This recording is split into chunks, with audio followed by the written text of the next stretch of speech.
Good afternoon, everyone. My name is Jen Hicks. I'm the Director of Communications and Outreach with Maine Woodland Owners. We are a member organization based in Augusta, providing support to small woodland owners through expertise and resources, including our newsletter and these very useful webinars. Tonight's webinar is with our good friend, Jim Norris. He is a retired IRS Forester, as it says here on the screen, but he's more than that. He's been a volunteer for us for a long time. He's been a member for a very long time, and he has his own woods. And Jim, I don't actually know how many acres of woods you have, but I know they're in Winthrop, and I know that you live where your woods are. Did I get that right? Got it. Well, I call it forest land, not woods. Generally, okay, so. that's fair enough. And Jim is also one of our stewards on some of our land trust properties. So he provides a lot of great services for Maine woodland owners. And he's not new to these programs either, because we are also I would say this is our at least fourth program that we've done virtually on timber tax. And then Jim has offered these programs in person before the pandemic. So this is something he's done for us for a while, even before you were retired, I believe, right, Jim? Yeah. So Jim's got a unique role. You've been, there's not many there are not many foresters in the IRS. In fact, can you count on one? There's one left. Yeah. So it's a very unique skill set and set of knowledge. We're really lucky to have Jim providing his knowledge to this group. The way we like to operate, especially in this type of program, is that Jim's going to have a slideshow. He's going to provide information, but if you need more clarification or you want to ask a question, you may jump in, unmute yourself, and then start speaking. You can also turn on your video and literally raise your hand if you'd like. You can also use the reaction hand up, raise hand reaction, which is one of the icons below your video screen. There's a lot of different ways, but I will be keeping track of folks and making sure that I can catch anybody who seems to have a question and wants to ask that or have a comment. And again, of course, you can add to the chat, and then everybody can see the question. So that being said, I have nothing more to say. I'm going to pass the mic over to Jim, and I appreciate you being here, and we have plenty of time, so there's no rush, and we'll even take questions once the program's over. So it's all yours, Jim. Okay, well, as Jennifer said, my name is Jim Norris. I live in Winthrop. I've got a pretty varied background, but all forestry and tax. I used to be a Christmas tree grower, a licensed forester, real estate broker, assessor, Maine guide, born and brought up in Maine, University of Maine. But I particularly fond and proud of my involvement with Maine woodland owners. Especially recently, having the opportunity to use this medium to present tax-related information. It has saved a lot of travel, great opportunity to interact with people. And I worked for the IRS for 31 years as a forester, primarily working on large forest products companies, looking at a host of different issues, including capital gains on sale of timber. But in 1988, major corporate taxpayers lost the opportunity to claim capital gains for the sale of timber. It's reserved now for non-corporate owners. Before that, I worked for the state of Maine as in wide variety of capacities, including administering the Maine tree growth tax law, which has changed quite a bit since I left there in 1984. I'm going to be sharing with you a slideshow. I put this together. I'm not a professional. It seems to work okay. I apologize if I do a little fumbling with manipulating the slideshow or any of the documents that I'm going to go to during the presentation to kind of show you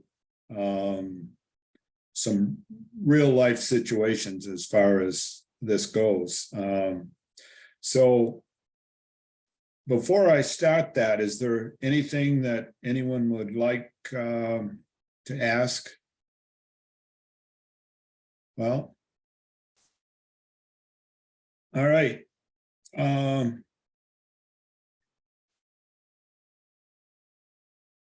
We'll get going here.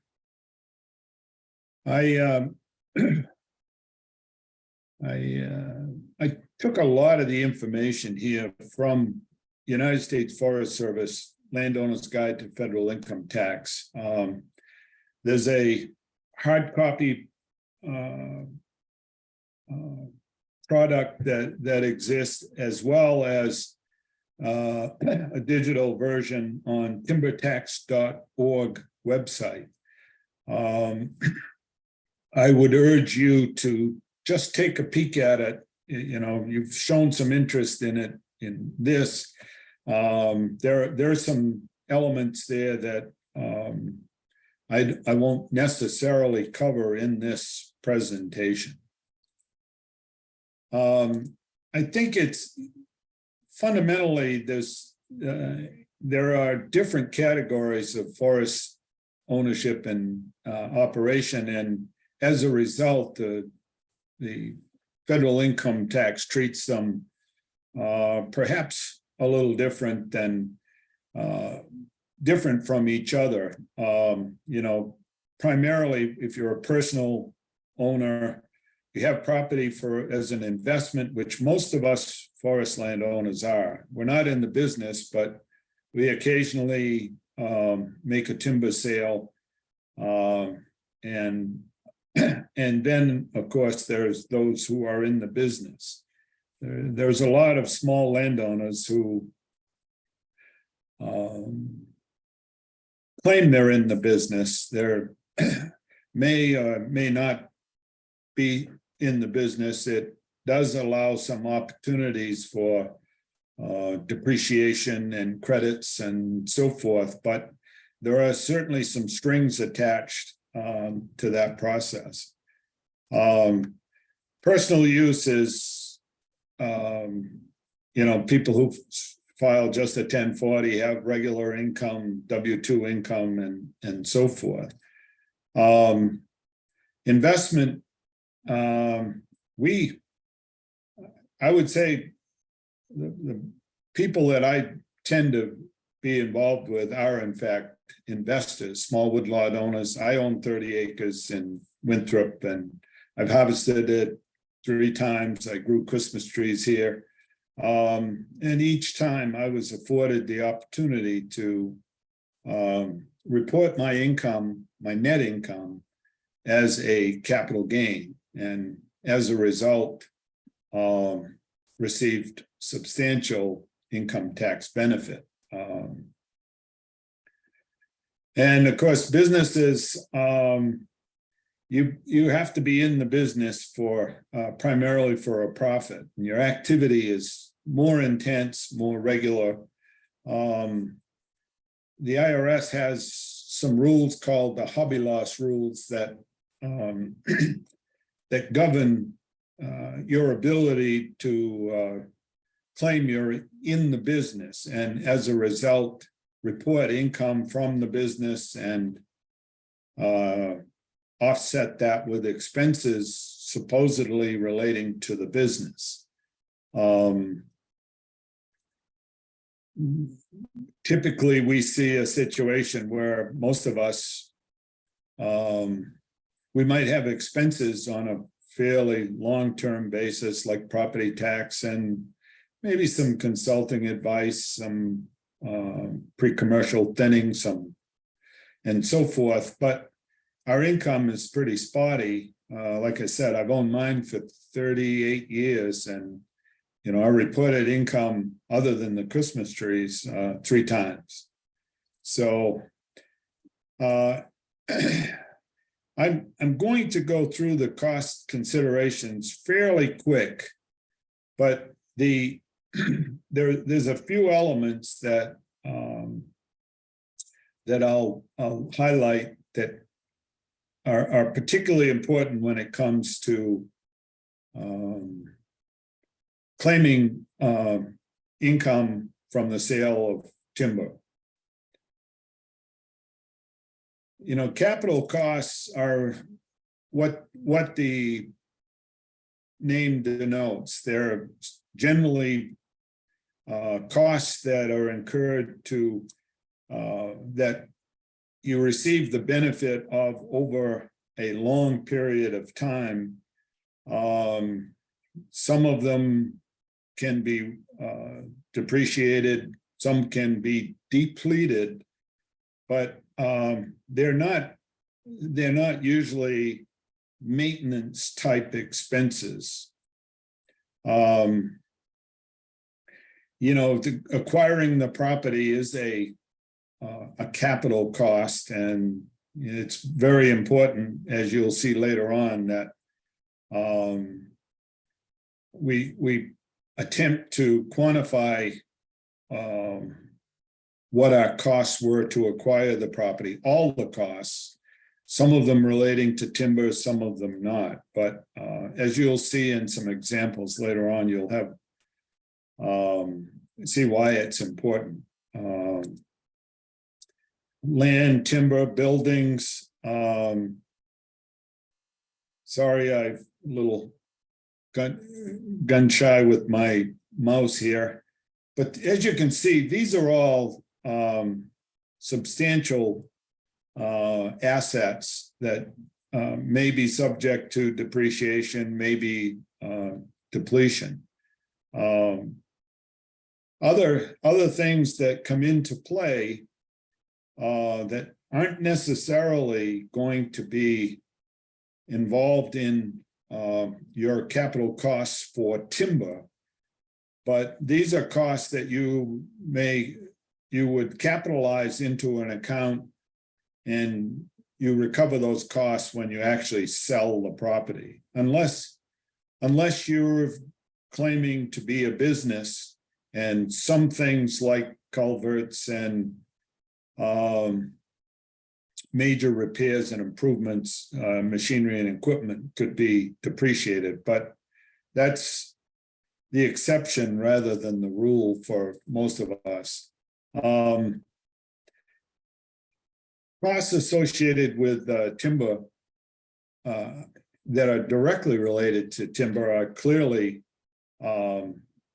capital expenditures, and we want to try to quantify the costs associated with timber because we're going to try to deplete them or recover that cost on a pro rata basis as we sell timber.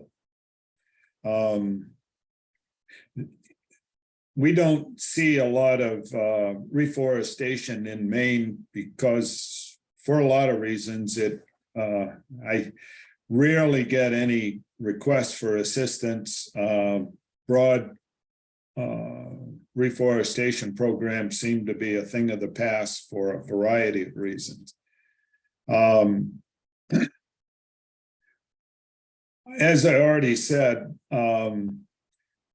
we need to identify and maintain records regarding our costs so that we can recover them as we cut timber or when we sell the property.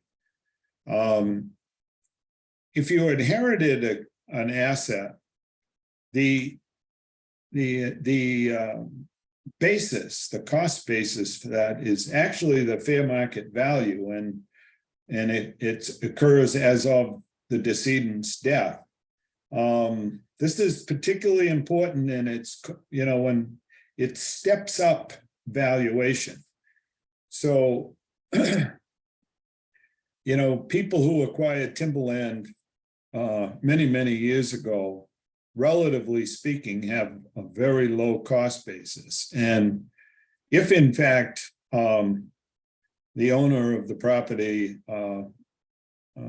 is deceased, the inherited property its basis is stepped up to fair market value. And that could be from an appraisal, it could be from a variety of reasons, but it could dramatically change the cost basis in the hands of the new owner of the property, the person who inherited it. Assets received by a gift have the cost basis of the donor.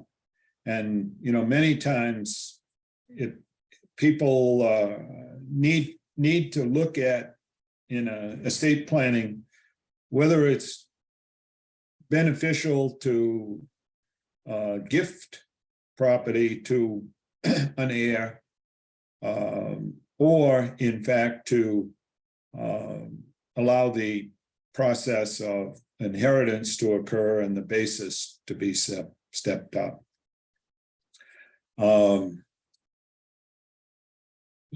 When we, probably the most difficult part of, generally speaking, of what we're dealing with here, a la making a timber sale, is trying to figure out the actual cost basis of the assets that were involved in what we inherited or what we purchased. In terms of purchasing, it's fairly rare to see a situation where the purchaser, at least in recent times,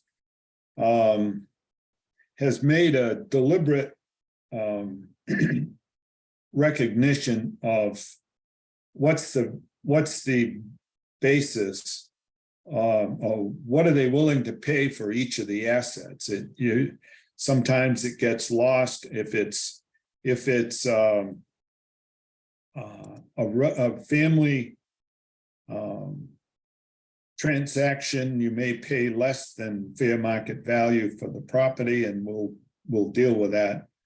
You might even have paid too much, and maybe you were looking at a particular asset. You wanted to buy a homestead, and the timber kind of came along for the ride. You never made a conscious effort to determine the value of the timber on the property. And we see all kinds of variations off that.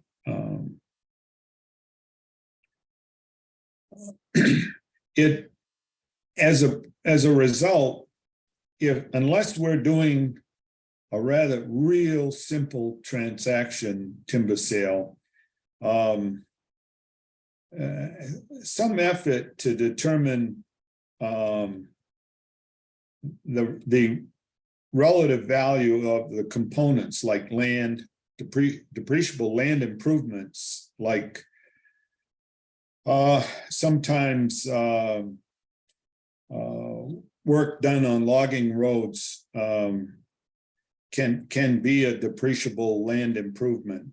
But very importantly, the timber accounts, I'm changing some things here, there. And if in fact there was equipment involved. A land account, remember that land itself, again, very rarely does anybody make a conscious effort to, when they're looking at the woodlot, to discern the difference between the value of the timber, which is depletable, and the value of the land, which is not. There can be non-depreciable land improvements.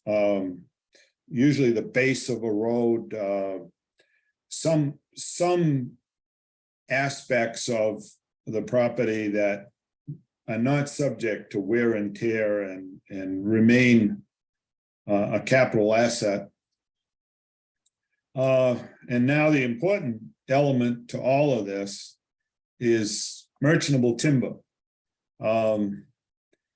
We don't, here in Maine, we don't see, I don't very rarely see anybody dealing with young growth, because in fact, it's pretty hard to distinguish it, but it's also not subject to depletion until it reaches merchantable size.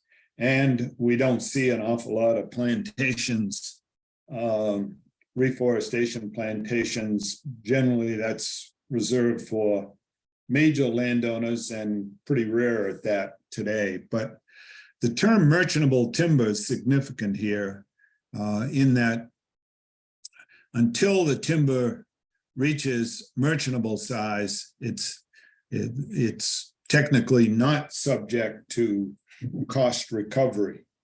In the timber account, you know, we will see it later. Things have evolved in terms of describing volumes of merchantable timber, everything from using cords, you know, 4 by 4 by 8 stack of wood, generally speaking, for had been a historical pulpwood component measurement, thousands of board feet for generally for logs, but more recently tons, you know, 2.3 tons of timber per cord, 2 cords per 1,000 board feet. There are, as you'll see when we get in an example here, it may be to your advantage to treat everything in cords, everything in tons, or maybe identifying your saw timber in thousands of board feet and the pulpwood component in tons. So again, we'll get into an example here shortly. I'm not going to spend much time talking about operating expenses and carrying charges, in that these are the kinds of elements that are involved if in fact you feel it's an opportunity for you to treat your woodlot as a business, and it would be profitable and legal for you to do so. So, you know, Schedule C is just a business report that is attached to your return. All kinds of costs. I think it's in another coming slide, but a lot of these costs that we're talking about here, even if you're not in a business, if you incur a pretty significant amount of them, some portion of them may be deductible if they exceed 2% of your gross income. Generally, it's not something that's advantageous to or achievable by a lot of small owners. And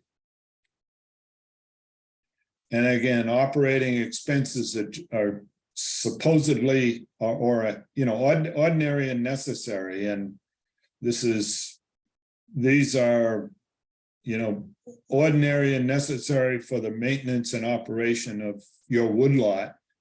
It's a little hard to in fact put your situation into a business, because you're doing so little, despite the fact that it's a wonderful hobby and you're out there pruning trees and doing some thinning and so forth. I'm going to move along. Carrying charges are certain types of expenses that may be deducted or capitalized depending on your specific tax situation. I'm wheezing through here. Forest management expenses, if you're an active business, they're fully deductible. If you're in an investment category or a passive business, there are some pretty significant limitations. As I mentioned earlier, if your property is held as an investment, you're subject to a 2% adjusted gross income reduction on Schedule A. And I don't think we really see a lot of that. At least very few of my clients and people that I've worked with have found themselves able to exceed that, perhaps in retirement, but it tends to be somewhat rare. All right, income considerations, that's where we're headed here. We're talking about timber sale receipts. We're talking about what the amount of the gain was, whether there were costs of sale, like paying a commission to a forester, paying to have roads built just for the operation, maybe some surveying that needs to be done in order to make sure you haven't harvested on somebody else's property, looking at your cost basis to make sure you can maximize or minimize the gain and maximize your cost basis. And all geared at recovering your basis when you make a timber sale.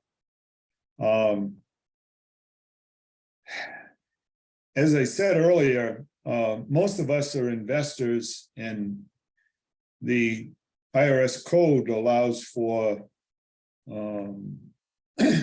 the sale of a capital asset to be taxed at capital gain rates. And stocks, for instance, as long as they're held for a year, get treated just like timber. Clearly timber has historically been a long-term ownership situation. Flipping property, maybe not, but you really have to look at how long you've owned it, why you owned it, and how you sold it. In finally coming up with that. I mentioned earlier that there may be costs associated with making the sale that you can deduct against, just as you deduct your adjusted basis in the timber. If you needed a cruise, or if you were involved directly traveling to, it was necessary for you to be there and be involved in the sale. You pay for foresters or someone to do marking and scaling, or pay for appraisal related activity and consulting foresters in making the transactions. I'm not going to spend any significant time on cross share payments from NRCS. I don't know how many of you use them, or have taken advantage of the benefits afforded it, but these payments may be excludable from income, but if in fact they qualify as excludable from income, you cannot claim them as a cost. That's double dipping. The rules for establishing generally relate to conservation programs from a forestry related standpoint. The mechanics of determining how much are there. I would suggest, maybe a call to me or having the NRCS people explain a little more. Generally speaking, people are able to exclude at least a portion of those cost share payments that they receive. Now, information returns. These are returns that aren't necessarily required to be filed with your tax return, but are related to determining your tax burden.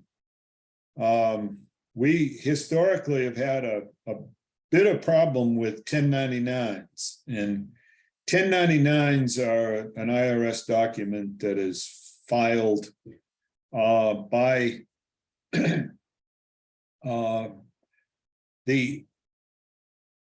in regards to reporting income. You should receive, if you sold timber to a logger or to a forester or otherwise, the purchaser should provide you with a 1099-S. Very important here, because those are proceeds from real estate related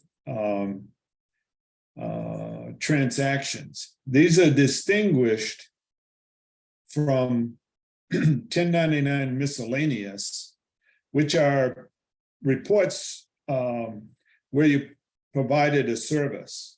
They paid you for a service. And the real important thing here is that 1099-S relates to the sale of a capital asset, capital gains involved. So that if you get a 1099 miscellaneous from a logger or otherwise, the IRS is likely to think that it doesn't relate to the sale of a capital asset. And tax rates, as you'll see, are noticeably different. So make sure that you're dealing with a 1099-S. And as you may or may not know, all these 1099s are filed with the IRS. It's a tool to get an indication of all transactions that are subject to these. And, a lot of it's done with a computer. I recently had a telephone conversation with a forester, and we had a discussion relating to 1099s. And if you look carefully at a 1099, it says that a 1099 is filed based on gross proceeds. Otherwise, if a logger paid you for the timber, he would issue you a 1099 for the gross sale, not any sort of net transactions or one of the things we tend to see is that foresters sometimes help loggers who are notoriously poor record keepers in the 1099 process. And the point in all this is the IRS is trying to look at who received proceeds from a sale. If they're done incorrectly, it's possible that somebody could avoid, the IRS would not know whether or not they received income as a result of the transaction. So bear that in mind that, okay, record keeping systems, it's a wide variety of things, throw stuff in a shoebox. A lot of my clients, a lot of forest landowners are very meticulous, very careful, keeping track of all their activity, their costs, their expenses, and that's that's admirable.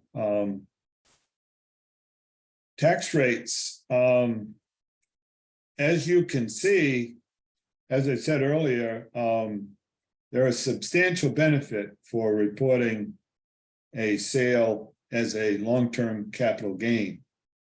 I think my next slide, is the exclusion provisions. This particular slide is one, I say 2022, but the numbers are just a little higher.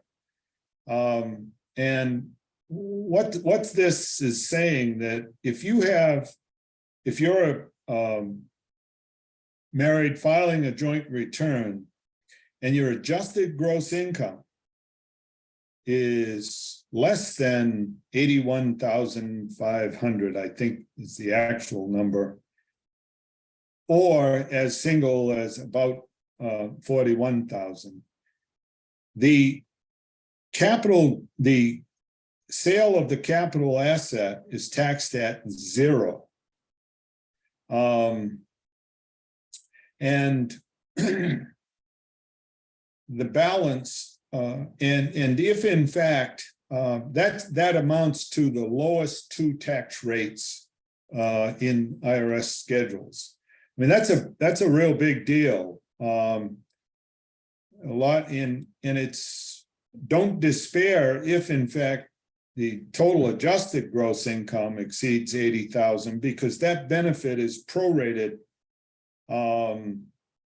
If you make $100,000, your adjusted gross income, the number on the bottom of the 1040, that benefit is prorated. If it was, say, 100,000, 80% of the capital income would be taxed at 0, and the balance at the next applicable rate. So you could have a situation where your effective rate on the whole capital gain might be anywhere from 0 to 4 or 5%. And that's substantially different than ordinary income tax rates on other income. So it's to your advantage to make that determination, or have your accountant or forester help you with that. One thing that it brings up, that if in fact you fall into this category, and you may or may not be in that situation down the road, you may not even want to claim any cost basis against that sale because it's unnecessary. It's not going to, you can't go any lower than 0, the tax rate, and save the cost basis for a future transaction when maybe your income levels are different. Is this confusing to anybody? You're welcome to chime in, but about half my clients that call me for assistance, after asking them about their individual tax situation, they go away realizing that there's not going to be any tax on the sale of their timber, because especially here in Maine, a lot of retired folks are not real high income folks, and they fit this situation. Most of the preparers know this. And if in fact you're reporting capital gain income, a lot of the tax preparation software will recognize it. If you're doing a long form, there's what's called a capital gain worksheet that that will in fact allow you to determine how much income's taxed, not taxed, and how much income is taxed because of the difference in the category, capital versus ordinary.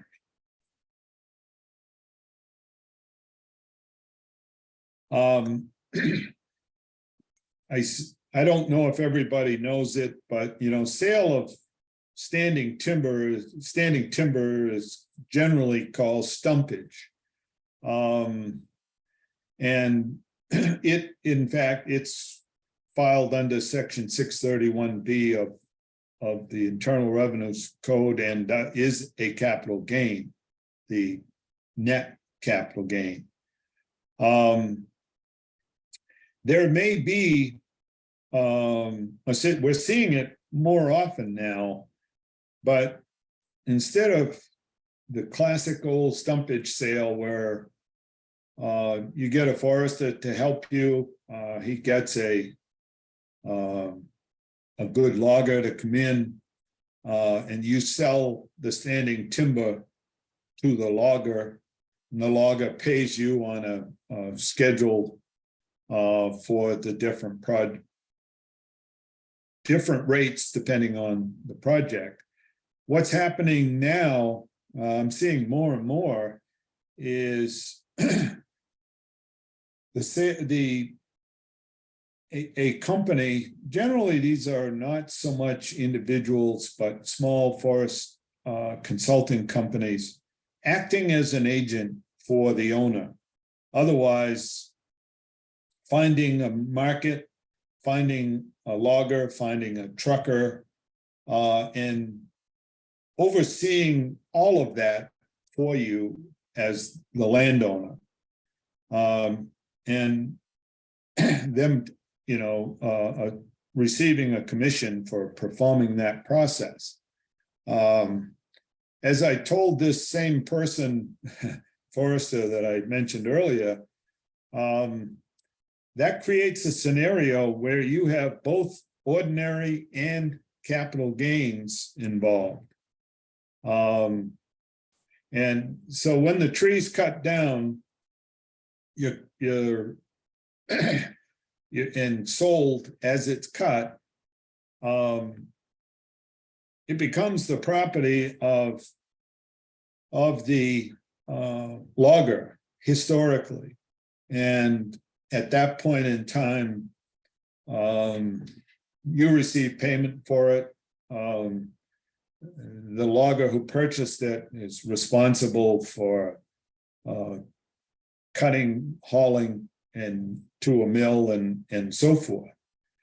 The cutting of that tree, individual tree, is a capital asset. Anything that occurs beyond that time with a forest product is treated just like any other business. It's business income and would be subject to ordinary tax rates on the increase in value. The cost basis for that ordinary sale to the mill becomes is the value of the standing timber that was created. Generally,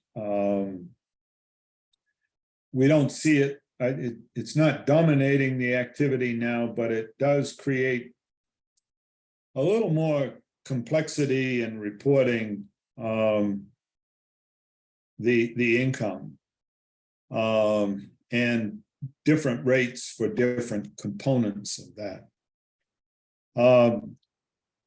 If you have property taxes, you've probably been deducting, if you live on the property, you may deduct it as on you as itemized deductions, but you do have the ability to capitalize those property taxes and deduct a portion of that relates to the timber, if you want to go through that process. I mean, I only performed that service a few times for clients and recover some of that if you've not been deducting it when you make a sale. All right, Form Ts, Form T for timber. It's fairly rare that any tax preparers, accounting firms and otherwise, are familiar with this IRS form called the Form T. It's an information report. It's not necessary or mandatory to be filed with your income tax return, but if you have completed it fully, you're ready to be able to support any claims you made on for reporting the sale, because it does in fact have the opportunity to identify those things.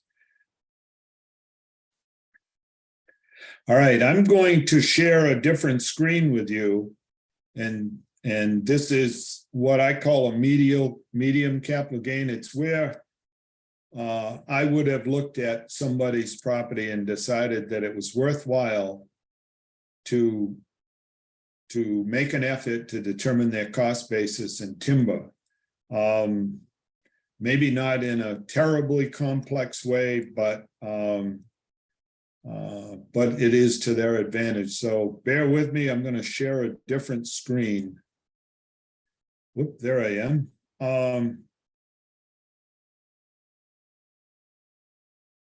Detailed.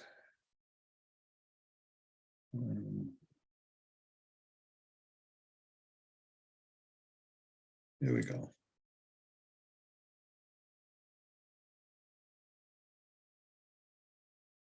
Let me all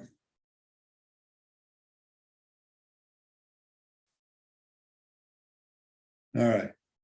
So this is a Form T. If I am assuming you can see my pointer, and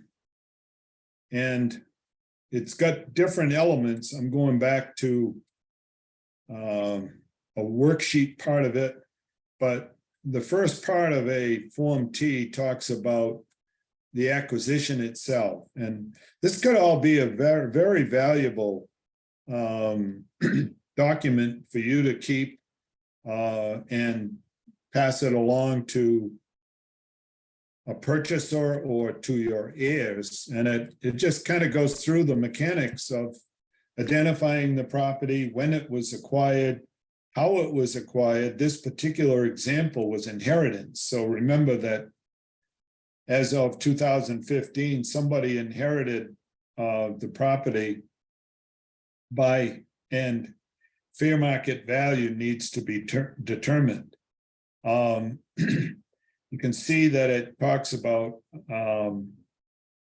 what that total fair market value is, whether there were some legal expenses associated with it, and then what the total is. I have, if you've done along the bottom of the sheet summaries, this allocation piece is something that that I do to prepare it. It's usually in conjunction with a forester's work. And as you can see here, they did a timber inventory and categorized the inventory as saw timber or pulp, and what component and how much that was worth as of 2015, the date of inheritance. And then it's a matter of a purchase price allocation. in that particular case, a company, Sappy Forestry, did an inventory, and I was able to use that inventory to establish, what they had for timber at the time it was inherited. And luckily with a spreadsheet, you can't see it all right here, but I was able to value the saw timber and the pulp. We decided that we would deplete it in two categories. We could have combined that all with conversions, but didn't. And I also had to establish, this was 86 acres in size. I had to establish a value of the land. In this particular case, it was $300, over $300 an acre. Now, I made a comment again to the same forester recently about this being this is the most difficult part of it. Not so much the value of the timber components, but the relative value of each, because the price that in the case of inheritance is not going to be a lot of variations. This is going to be the source of the valuation. But I mentioned to the forester that I always try to go and do the merchantable timber first, and then look at what's left, or not. In this particular case, I didn't have to, but the values for raw land are pretty hard to come by. Very rarely do you see somebody selling what was forest land without a single tree on it. Those days tend to be gone. So it has to be, here's where some judgment's involved. Does the number, the 300, compare favorably with some tree growth values and so forth? And in this particular case, I felt that the relationship was reasonable. That out of the $80,000 total value, that the timber was 75 or 80% of that value. And this is, again, pretty much a woodlot. This is not a home site. And what you see right here now, and this doesn't always have to be this detailed, but most of the time you can get from the forester who oversaw the harvest what they sold. And then that detail will be very specific, because they'll tell you what they got for it, how much they sold. The difficult part is converting some of this into the categories you've chosen, saw timber and pulp. It's not always clear. And being able to have a starting point, in this case, $35,000. And that when you use an Excel spreadsheet, if you go to assigning all the value, as you can see, it says on this then allocation of the cost. So you see the 324, you see the numbers. Those are linked to where I determined them. And if you make any changes, it automatically flows through. There were 86 acres at 324, $27,000 in value. And the same thing for the timber. And ultimately, when you do this allocation, your bottom line's got to agree with what you felt was the cost basis. And then, depletion is simply an accounting tool where you're starting out with a timber this was for saw timber, a volume and a cost that we determined earlier. We looked at growth. You don't have any cost in growth, and you do have a higher volume if you sell the wood subsequent to when you purchased it. In this case, I didn't update that. That would have, at the time, 2018 sale, that was 3 years at 2%. So I had to add 14 MBF to the initial volume to get where I start, where I ended. Now, and you can see the cost didn't change. If you divide the cost by the volume, you get what we would call as a depletion rate. In this case, $176 per 1,000 board feet. You multiply that times what the number of board feet you sold, and you get your depletion. And then you just subtract them. You're starting 244 minus 156, you've got 87 less. You've claimed, and you do the same for both of them.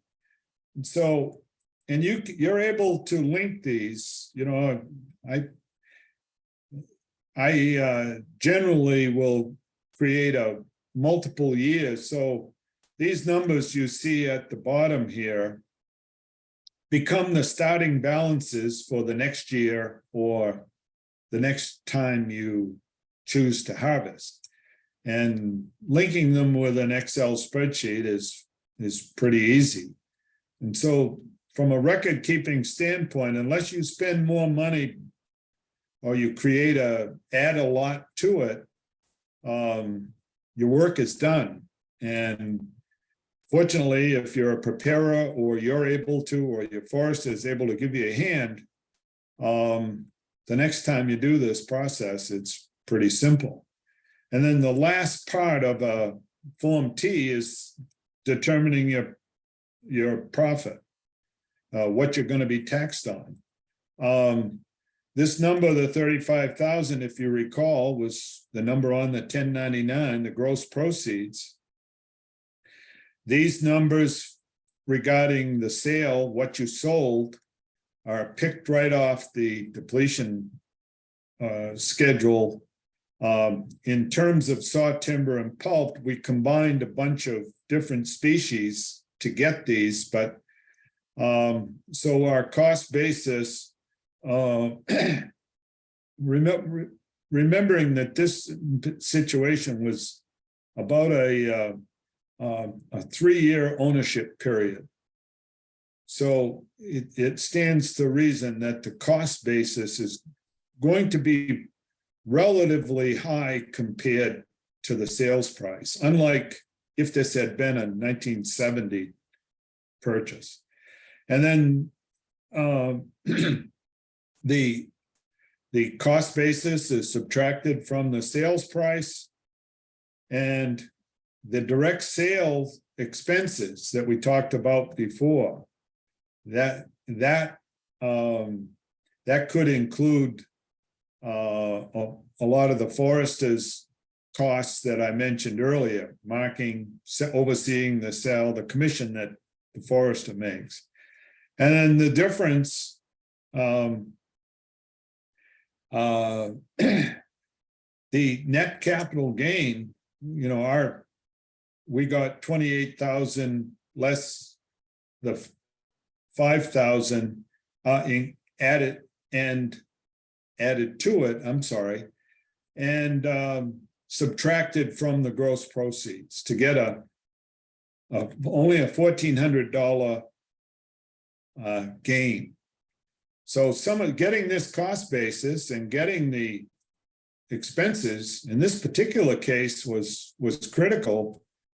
You know, you're going from paying ordinary, even a capital gain on the 35,000, or paying ordinary gain on that versus paying capital gains on 1,400. I'm going through that fairly quick, but what I guess I'm trying to say is that this document, this Form T, which is a multi-part document, you can see, and doing this is not rocket science. And, you know, I created a bunch of templates for sophisticated work and simple work, relatively simple. And it becomes a permanent document along with for instance, a forest management plan. And a forest management plan tends to be pretty integral to, if you've got some sort of inventory from a forester, to establishing this, and they work very well together. Now, I'm going to stop sharing this screen, and I'm going to show you something that out of necessity, I've had to do for a bunch of my clients. Jim, I'm going to interrupt you for a sec. Yeah. Someone did ask if that spreadsheet was going to be available Yes. for participants. I think we decided we would email that out to everybody who registered for this program. Yeah. Okay. I've provided it on the Google Share Drive, Jennifer, for you. And I would point out that I did not save it as a PDF. I left it as So people can manipulate it. available. I don't have any maintained any particular rights to it.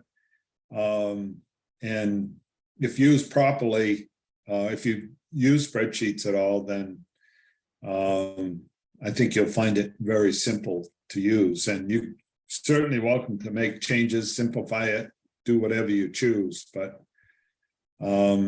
it's there if you, the IRS does not provide working computational sheets. Most of theirs are fillable forms. They don't want that particular responsibility. So that's why I created this form. Looks like exactly like the IRS sheet. I think that, all joking aside, that gives it a little more credibility in the sense that it looks like it. That's a step in the right direction, perhaps. But I think it makes it a little easier for some IRS person who's never, ever even heard of a timber sale. You know, during my career, very, very few of the agents that I dealt with ever dealt with the sale of timber. It represents a very, very small percentage of potential taxpayers being examined. And it may be a good time for me to mention that, you know, the IRS is just looking for the taxpayer to explain what they did. There's all different levels of sophistication for documentation for claiming credits and expenses and income, but just tell them what you did.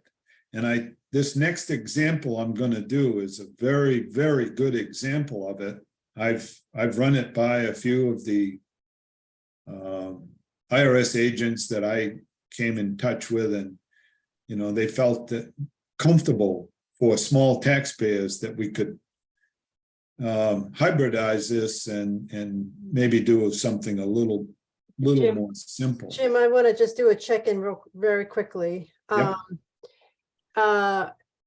Just to see if there are any other questions. So give people a chance to jump in. Everybody. Is everybody sleeping? I I can be pretty boring, and I tend to like to hear myself speak, so. Well, and then probably, you know, one of those things, it's one of those things that once people use some of the Thank you, Kenny. information. Yeah, Kenny, he said he drank extra coffee tonight, so he's good.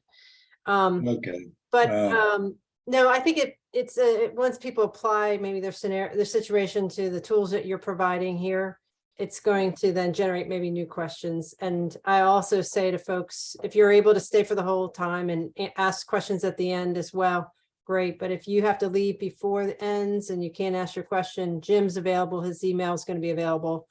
And you can directly contact you. Yeah. And as you've heard me mention, I do, I don't have a lot of clients, but since I've retired, I've focused on providing forest income tax services to clients at pretty reasonable rates. I'm not trying to earn a living at it, but I'm trying to make it worth my time, and more than happy to talk with anybody if they choose to want to take advantage of my services. So with that. And then a quick check-in. Does anybody, I don't know if we want to take a 2-minute break. Is that the kind of the halfway point? Do we have another, how much more time? You have about 45 minutes left? Well, probably at least a half hour. Okay. I just want to give people a sense. So if you need to jump off very quickly. One of the things that I will spend a little time with at the end, I think, and we'll talk about tax treatment of carbon credit sales. It's becoming more and more of an issue, as evidenced by the interest shown at the Ag Trade Show, the annual meeting. I noticed people feverishly taking notes on possibly having some other product from their woodlot, i.e. carbon credit sales. So I did a little homework. It's not cast in stone. There's no exact rule or law in the IRS, but the tree farm program a few years ago spent some time talking with the IRS and preparers and had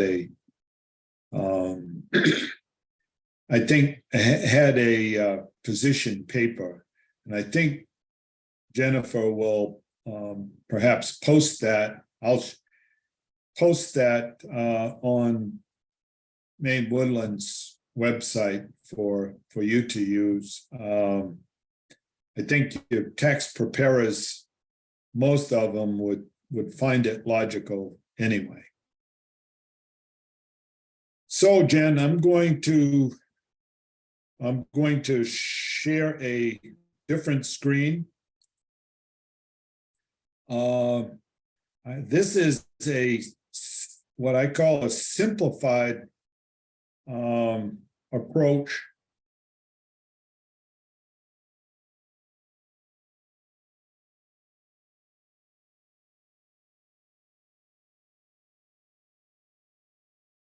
Whoop, I'm sorry, I picked there we go.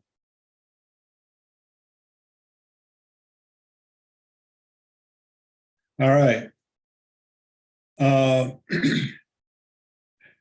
This simplified approach, see this little box here. This is where I remember I talked to you earlier about the IRS just wants to know what you did. And I tried to state right here why I did what I did. And, you know, if they have questions, or if they think they know better, then there's an opportunity, because this is not sophisticated. It's just how I determined it. And this simplified approach, you know, is not for everybody. But, you know, what I've found is there's a lot of people who make a once in a lifetime timber sale, maybe $10,000. in this particular sale, it was just a $3,000 timber sale. You know, how much work do you want to do in terms of a timber inventory, in terms of paying somebody like me, in terms of paying a tax preparer? You might end up spending more to have something sophisticated than you actually receive. But, you know, most of the sales are a little higher than this, but this one happened to be a real example that Two Trees Forestry in Winthrop, Harold Burnett, allowed me to use. Obviously we have no particular name, and I did update the date of the sale. This was a little older than this, and updated the prices, but the process is the same. And I'll just read this. I hope maybe you can see it. This, based on the original purchase price of this property, town assessments and town assessments, I felt that the owner had sufficient cost basis in the timber, even though it didn't have an inventory. That first of all, the owner had not made any sales since the acquisition other than cutting some firewood. That the owner doesn't intend to make any future sales. I mean, somebody's trusting what I'm saying here, but I'm saying it per the owner. They didn't have an inventory. They probably didn't even have a management plan. It's probably a small woodlot and so forth. The sale summary was provided from a 1099-S. And in this particular case, the landowner acquired the property in 1985. So considerable time had elapsed between 1985 and 2022. And the fundamental of using this particular approach is just comparing timber prices when you bought it with timber prices when you sold it, or the actual timber price you had, and the relation, you know, and the relationship. So if you look up here in column 4, if you take a timber price in 1985 and divide it by a timber price, your price in 2022, you get a ratio. Now, in this particular case, I dressed it up a little, trying to, you know, give it a little more credibility and specificity. The sale was dominated by softwood pulp, hardwood saw logs, and hemlock saw logs. So that's what I did here. I got prices from the Maine Forest Service in 1985, independent source of data. The landowner certainly didn't have any of this. And I compared it with the sales prices they received in 2022. And I did it for each product. I averaged those. You know, I didn't weight them based on the volumes of the individual ones, and it turns out that I'm suggesting that the cost basis for this timber sale is 64% of the sales price. I mean, this is pretty simple. I mean, I could have just looked at one. You know, I don't know what the IRS is going to do. I think I know they will give it some credibility. The only question marks that they would have is, you know, maybe proving how much you paid for the property. And if it's logical that you would not have made any timber sales. So, you know, there's someone's having to take, your word, or you may have some other documentation to do it, but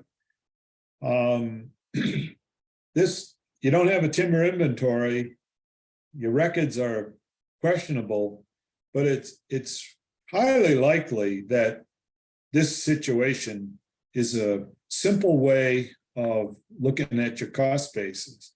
And as you can see, it was a $3,200 sale. The capital gain was only $1,700. So, and you know, if you follow it across, I was looking at the relationship. One area here that I made an adjustment for was in fact for growth, that during all that period of time, you didn't have any cost in growth. And I think that would provide an impact. I looked at growth 2% for 27 years and reduced and modified my calculation by that, so that I ended up reducing the cost basis, because remember, cost basis is value divided by volume, and we had more volume with no cost associated with it. So that, you know, we came up with a 1985 cost basis of $937. There was the forester's cost as well. That was, in this particular case, it was just $500, resulting in a net gain of $1,700. Now, it can be even a little more simple than this, I believe. But you know, a lot of the accountants you'll talk to, this same forester that I just spoke with a few days ago said, you know, the majority of their clients don't make any attempt to go through this process. There's nothing here that's rocket science, in my view. And, you know, perhaps the mysterious part is maybe not knowing just how demanding the IRS is. Having worked there for 34 years, I can comfortably say that on a $3,200 timber sale, they're not asking you to create a result that's accurate to 6 decimal places. They're certainly happy with a whole number. And, you know, if you look at this, does it make sense? Yeah, I think it makes sense that your cost basis was, your gain was $1,700 instead of paying on the entire $3,200. And, you know, you do have the ability to go forward in another, if you were going to make another sale. But you would have to recognize the fact that you did claim $900 in cost on that Form T that you might file later on. There's an opportunity for you to adjust that total cost basis. This can be stop share. We can actually get a lot more complicated than this. You know, I have a few clients where it's generally pretty, what I would say, fairly sophisticated. They own, you know, a few thousand acres and multiple tracts. They're cutting timber all the time. They're buying property, selling property, and they have good records. They've done very careful timber inventories. They keep meticulous records, and it's to their advantage. I created these same kind of documents, quite a bit more sophisticated, and they never need my help again. And they probably really didn't need it to begin with. They're capable landowners even with staff foresters. So one size doesn't fit all, but the IRS isn't looking for perfection, despite what people may think. And if they don't like it, they generally have to tell you why they don't like it. And asking you for something that they know you can't possibly provide, is a no-go over the long run. So I'm going to share another screen.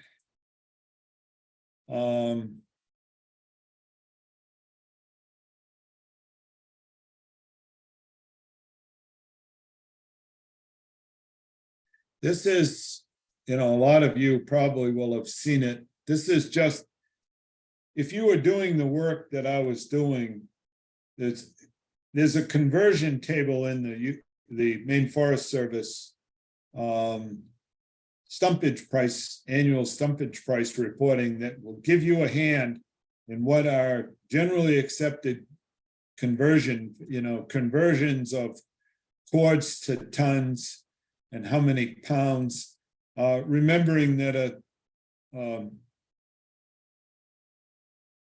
2 cords equals 1,000 board feet, or 1 MBF. So there are sources of information out there. And I'm gonna, let's see.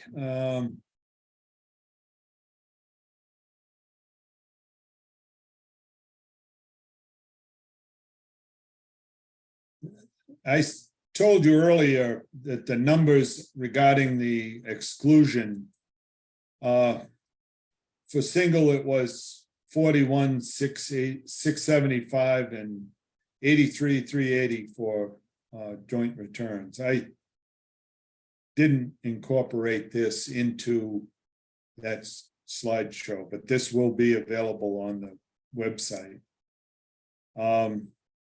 Something else I wanted to share.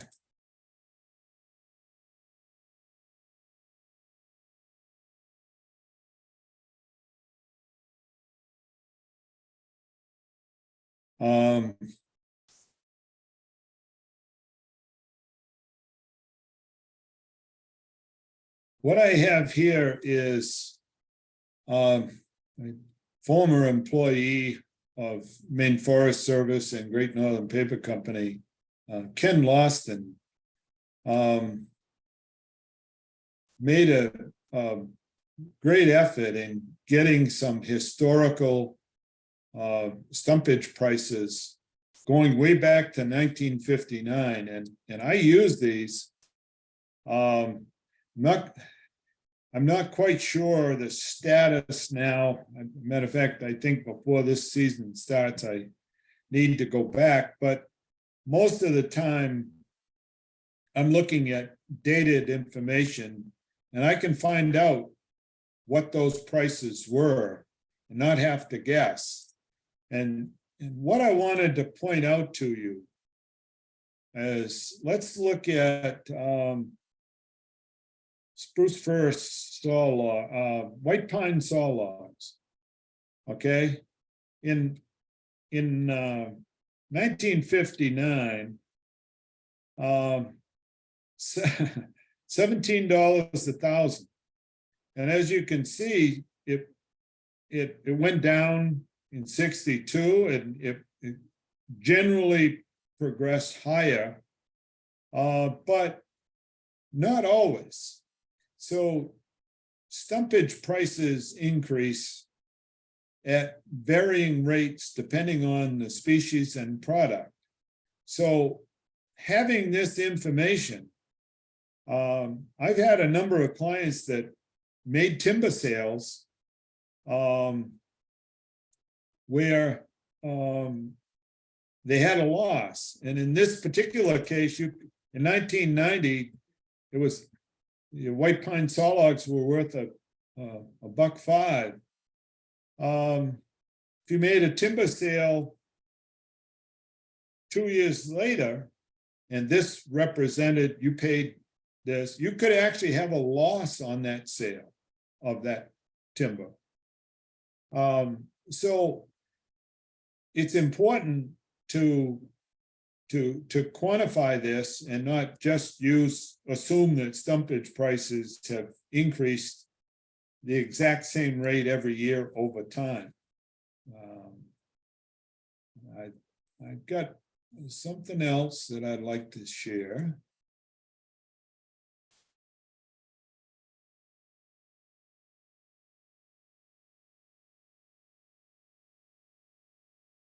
This relates to totally different subject, but I mentioned earlier, there was a lot of interest. It is tax related. It's not relating to the stumpage sale, but for those of you who participated directly or indirectly at the annual meeting at the trade show,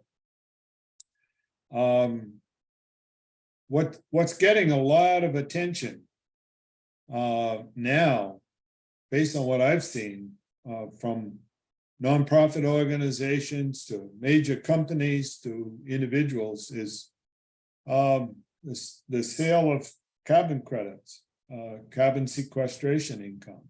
And, you know, what do you do with the income you receive? I'm not going into the pros and cons of receiving payments for carbon sequestration, because there's all sorts of views about whether or not it's good for managing timber, it's good for the overall economy, and does it allow people to continue to pollute somewhere else, or and need mitigation funds. But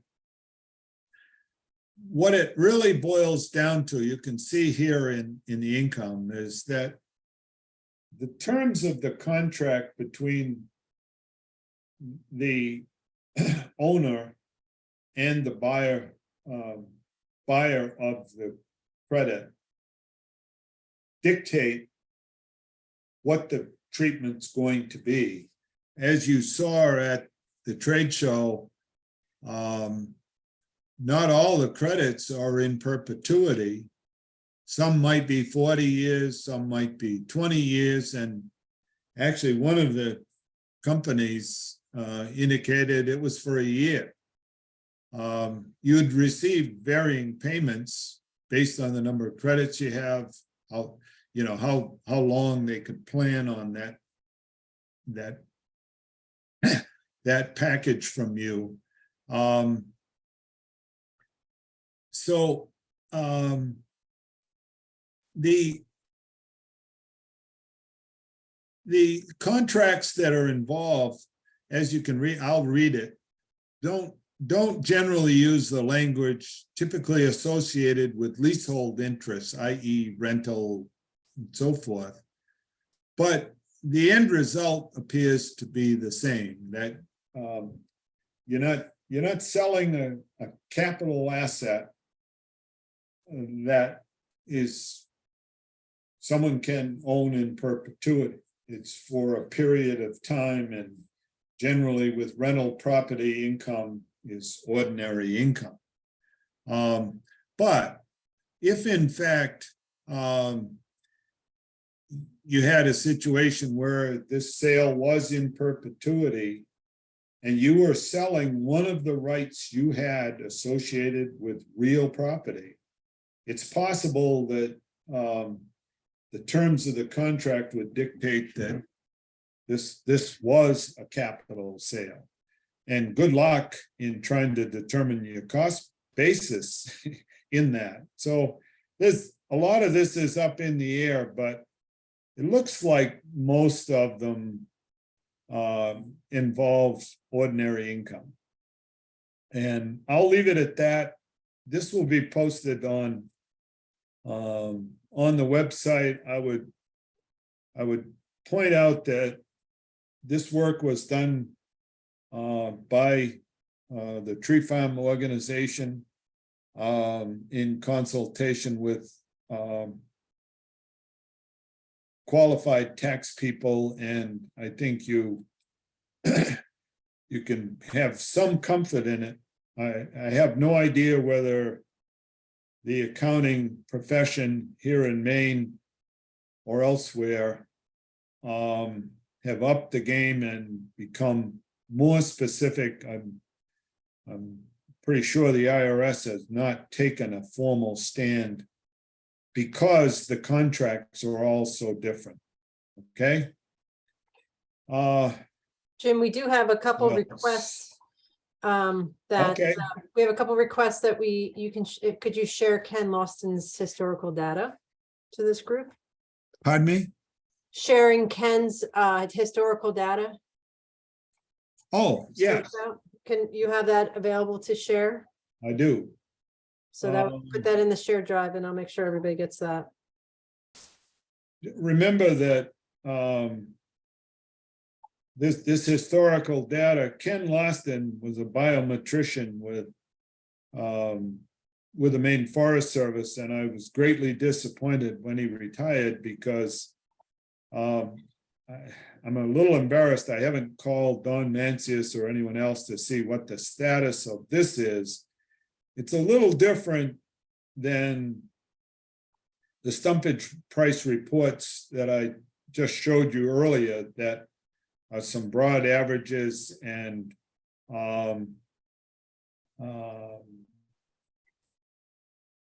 but either if you can use those, and I would urge you to do so. They are I'm going to share one actually. Yeah, here we go. No. And I guess I didn't save it.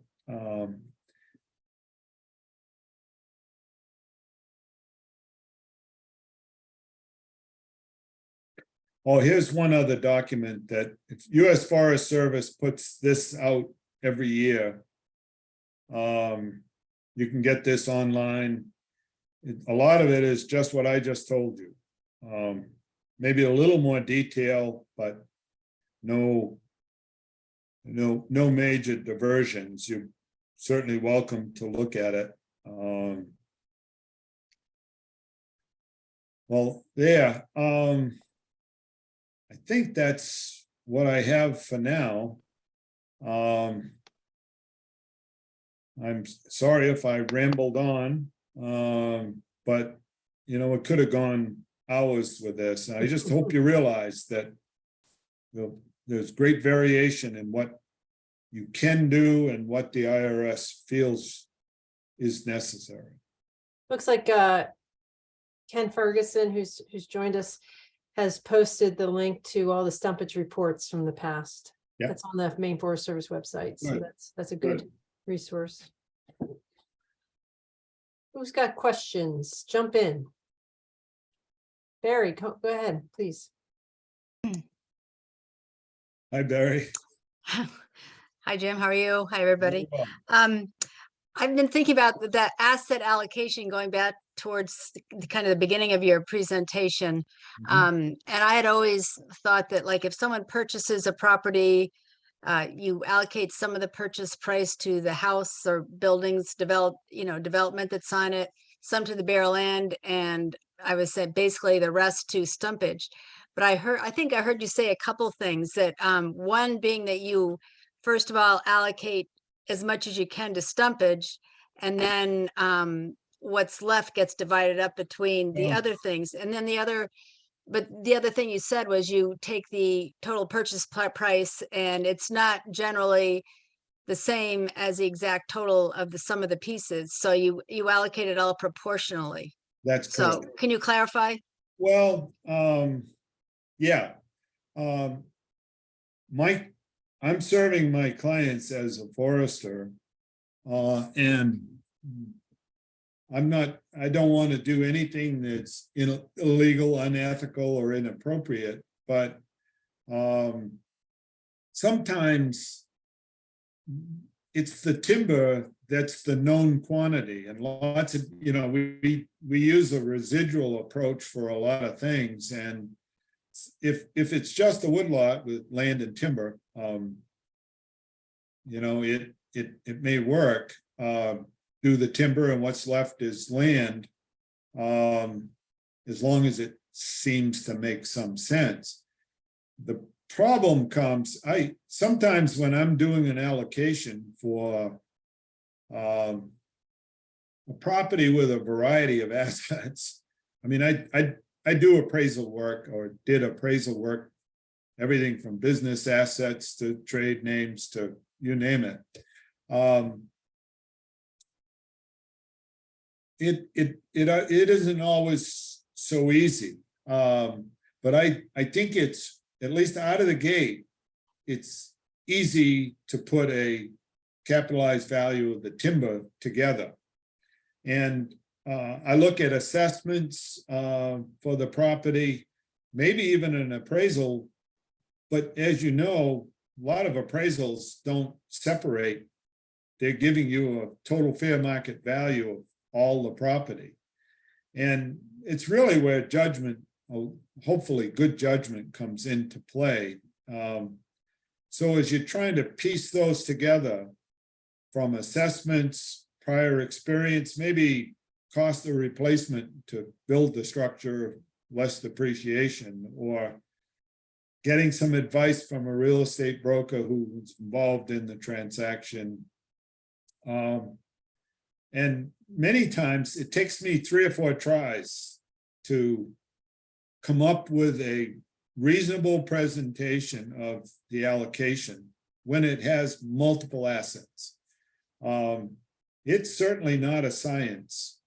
And it's the one where foresters are very shy about being involved, although I think a lot of experienced foresters are pretty capable at a lot of things, including valuation of non-timber. But in the end, it has to make sense. And, if in fact, after you've done that, it's clear that the purchase price was something other than fair market value. Maybe there's another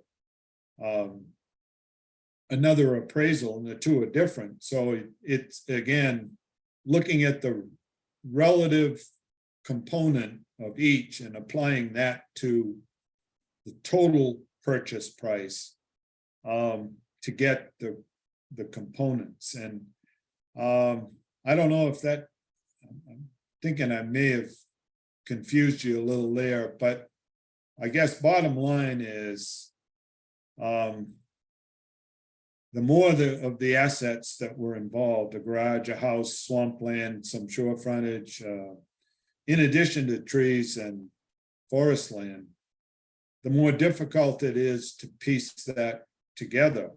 But because I'm serving my client who's a timber client, I try first to make sure that I don't underestimate the value of the timber. Because that, my goal is to try to make sure they get sufficient cost basis in the timber based on the facts. Yeah, I can see it's complicated that way. I had kind of a follow-up question. Like if you do that, you really emphasize making sure someone's maximizing their the capital allocation to the timber, and then that might put a lesser valuation on the house or the developed area. And a lot of our clients have some kind of structures or building on their property. Right. Was that going to come back to bite them later on in some other aspect of their taxes or capital gains if they sell their house? Is someone going to look back to the Schedule T and say, or look back in the records and say you only allocated, a very small amount to a relatively small amount to the purchase of your building, and now you can't Well, claim, just, you know, I you won't think have such a large basis for that. you left out one important piece of that, and that, I start out with the timber, but if after you subtract the value of the timber and the other components don't make any sense whatsoever based on other concrete evidence there is, you got to go back to the drawing board and say, and that's what makes this all so difficult if you choose to go that process, because yeah, you could very easily value all the timber at 100% and everything else at much less. But remember one important thing here. I didn't say it during the presentation. This is what in the IRS we call a timing adjustment. This isn't a tax credit. So if you claim too much cost basis up front, or you only have a finite amount of cost basis. If you take a disproportionate amount because you've overvalued the timber, you only have so much left. And this isn't ranked real high on the IRS. There are a lot more important things. Did you underestimate your income? Did you take credits for children you don't have? Did you do all? So I think you have to keep that in mind, that the world's not hanging in the balance on that. It just has to make some sense. And that's a hard thing, people's view of the IRS, to think that at some point in time, they have to do that. They cannot expect, on a $3,000 timber sale that you're going to go, hire a real estate appraiser for $5,000 to do the allocation of your price that you paid 20 years ago. I mean, just can't do it. So, and like I said, I guess that's why some people shy away from it, but I never put anything down, without trying to make an explanation, as I did on that simplified. I don't have the data. If you don't think the buildings are right, Mr. IRS, what are they? Because if a judge or some third party looked at it and said, Mr. Norris, you did it this way, and the IRS doesn't like it, they're going to ask the IRS why you didn't like it, and kind of flips the shoe on the other foot. In my opinion, we've seen it many, many, many times. That's why you keep hearing on these news shows now about why they're not indicting somebody. They're not sure they can make the case, and the IRS is the same way. I mean, if you really don't think you have the right answer, it's not appropriate to just deny it out of hand. Okay, that's helpful. Thank you. Okay, nice to see you. Yeah, good to see you. All right, Jen. Anybody's welcome to give me a buzz in regards to that. You're not going to get a lot of help from the IRS if you've tried calling the 1-800 numbers and wait for hours. And the stuff online is not always fully understandable and easy to find, I'm sorry to say. Other than that, I don't have too much else. Okay, Okay, I think so. thank you all. Thank you for your help with this, and thank you everyone for joining us. And again, if anybody's got, I'll be sending out attachments, an email with attachments that have the spreadsheets and the information that was discussed. And we'll have this video posted on our videos webpage, mainwoodlandowners.org.